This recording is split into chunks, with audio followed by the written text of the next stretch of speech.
एक कौम जो जुल्म के नीचे पिस रही थी। उन पर रोमन हुक्मरानों के कोड़े बरस रहे थे। उनके शहरों पर गैरों का कानून था।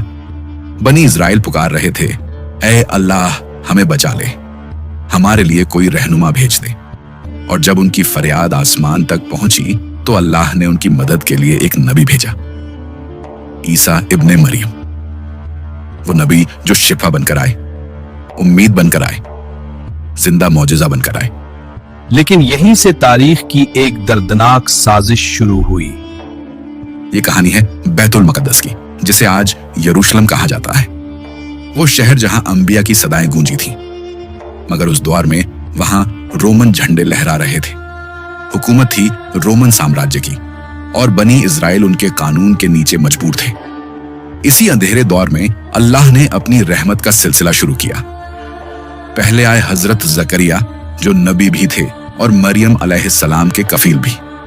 एक दिन उन्होंने मरियम के पास ऐसा रिज़्क देखा जो इस जमीन पर मुमकिन ही न था। पूछा, ऐ मरियम, यह कहां से आया? जवाब मिला, यह अल्लाह की तरफ से है। फिर दुआ हुई और बुढ़ापे में अल्लाह ने उन्हें बेटा अता किया, हजरत याहिया।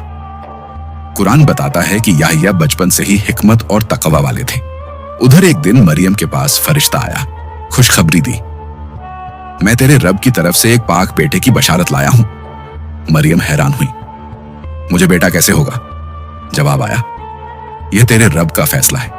और फिर पैदा हुए ईसा इब्ने मरियम। जब लोगों ने इल्जाम लगाए तो अल्लाह ने गवाही खुद बच्चे की जुबान से दिलवाई, मैं अल्लाह का बंदा हूं, उसने मुझे नबी बनाया। यह सिर्फ एक जवाब नहीं था, यह एक ऐलान था।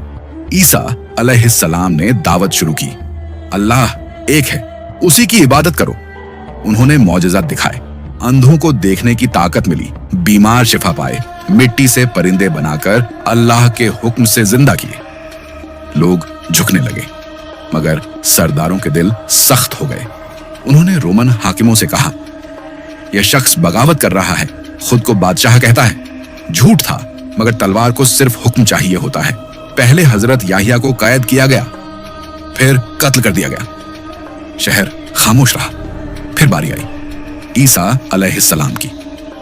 एक रात अपने चंद वफादार साथियों के साथ बैठे थे। उन्होंने कहा, आज रात तुम में से एक मुझे दुश्मनों के हवाले करेगा।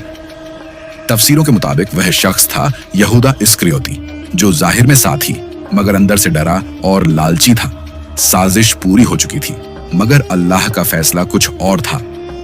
कुरान वाज़े कहता है, ना उन्होंने ईसा को कत्ल किया, ना सोली दी, बल्कि उन्हें शुबा में डाल दिया गया। उस रात ईसा अलैहिस्सलाम को जिंदा उठा लिया गया और जिस शख्स को सलीब दी गई वह असल में कौन था? कुरान उसका नाम नहीं बताता, सिर्फ इतना बताता है कि ईसा कत्ल नहीं हुए। यह वाकया हमें क्या सिखाता है? जब भी कोई अल्लाह का पैगाम लेकर खड़ा होता है, जालिम ताकतें उसके खिलाफ हो जाती हैं।